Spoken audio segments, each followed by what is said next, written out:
আরেকটা নিউজ আপনাদেরকে দিতে যাচ্ছি আজকে, সেটা হচ্ছে 7 কোম্পানিতেই 91% বিমা দাবি। হ্যাঁ, এই নিউজটা করেছে আজকের পত্রিকা এবং আজকে হচ্ছে 22শে জুলাই 2025 সাল। এখানে লেখা হচ্ছে 7টা কোম্পানির কাছেই আপনার 91% বিমা বাকি আছে। হ্যাঁ, তার মানে হচ্ছে মোট বকেয়া হচ্ছে 4,694 কোটি টাকা। তার মানে চিন্তা করতে পারছেন, 4,694 কোটি টাকা 7টা কোম্পানির কাছে মানুষ পায়। আর মানুষও বা কেমন যে জেনে না বুঝে এইসব কোম্পানিতে বিমা করে, আসলে প্রলোভিত হয়ে যায়। হ্যাঁ, তো তখন তারা আর বিমার টাকাটা ফেরত পায় না। আসলে বিমা করার আগে তারা এমনভাবে ব্রেন ওয়াশ করে, মনে হয় জীবনে অনেক কিছু ধর্মীয় সেন্টিমেন্ট বোঝায়, এটা সেটা বোঝায়, পরে যখন বিমা করে তখন বিমা টাকা আর খুঁজে পায় না। হ্যাঁ, আসলে শুই হয়ে ঢুকে ফাল হয়ে বের হয়। এই হচ্ছে বিমা কোম্পানিগুলো। আমার আসলে একদম বিরক্তকর লাগে এই বিমা কোম্পানিগুলো যে এইসব কাজগুলো করে। সাধারণত বিমা দাবি হচ্ছে প্রায় 13 লাখ। তো 13 লাখের যে মোট বকেয়া সেটা হচ্ছে 4,694,694 কত টাকা।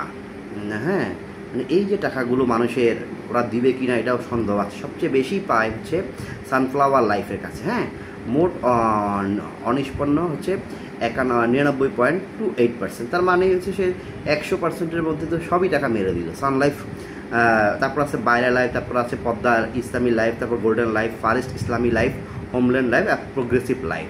এই 7টা কোম্পানির কাছে যদি মানুষ এত টাকা পায়, তাহলে মানুষ বিমাটা কেন করবে? তো এই ক্ষেত্রে সরকারের উচিত যথাযথ জবাবদিহিতা। আসলে ওদের তো কোনো নিয়ন্ত্রক সংস্থান নাই, যাও একটা আছে ইদ্রি, সেটা খুব বেশি দিন হয় না যে প্রতিষ্ঠিত হয়েছে। হ্যাঁ, আর বিমা কোম্পানিগুলোর কারা কাজ করে? ধরেন রিটায়ার্ড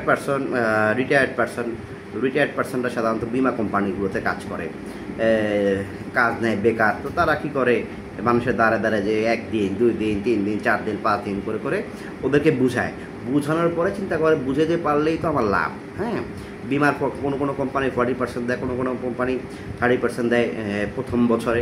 এই খাওয়া শুরু করলো আর কি। বেতন তো নাই। হ্যাঁ, বেতন থাকলে একটা কথা ছিল, তো বেতন নাই, তো ওরা এই কাজটাই করে। আপনারা চিন্তা করে দেখেন যে একটা কোম্পানি সানফ্লাওয়ার লাইফ, সেটার বকেয়া অর্থ হচ্ছে 176 কোটি টাকা। হ্যাঁ, এটা মানে কী অবস্থা, মানে 99.28% ওরা অনিষ্পন্ন আছে, ওরা টাকা দিচ্ছে না। এটা হচ্ছে 1 নম্বর আছে সানফ্লাওয়ার লাইফ। নামটা কত সুন্দর। হ্যাঁ, সানফ্লাওয়ার, সূর্যমুখী।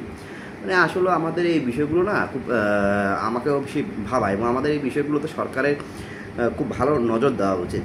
তো সরকার কী করছে এটা সরকারই জানে, কিন্তু আমরা জনগণ হিসেবে আমাদের উচিত এইসব বিষয়গুলোতে যথাযথ নজর রাখা। হ্যাঁ, যাতে আমরা কেন ঠকবো, কারণ সরকার তো আমাদের টাকা দিচ্ছে না। আমাদের টাকা যদি চলে যায় নিজের পকেট থেকে, সরকার তো আমাদের কোনো টাকা দিচ্ছে না, তারা শুধুই খাচ্ছে। হ্যাঁ, তো এই হয়েছে বিষয়।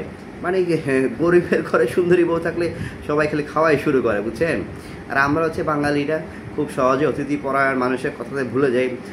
এই গরম, এই ঠান্ডা, যার কারণে মানুষের আমাদের সুযোগ নেই। কিন্তু আপনার বহির্বিশ্বে যান, সব কিছু একটা নিয়ম আছে, সব কিছুর একটা নিয়ম আছে। আপনি যদি মালয়েশিয়াতে যান, সেখানে দেখবেন যে আপনি যদি ফেসবুকে কোনো কমেন্ট করেন, মানে বাজে কমেন্ট করতে পারবেন না, ধর্মীয় কমেন্ট, সঙ্গে সঙ্গে পুলিশ অ্যারেস্ট করে ফেলতেছে। হ্যাঁ, তো সেখানকার লাইফ স্টাইলটা হচ্ছে অন্যরকম।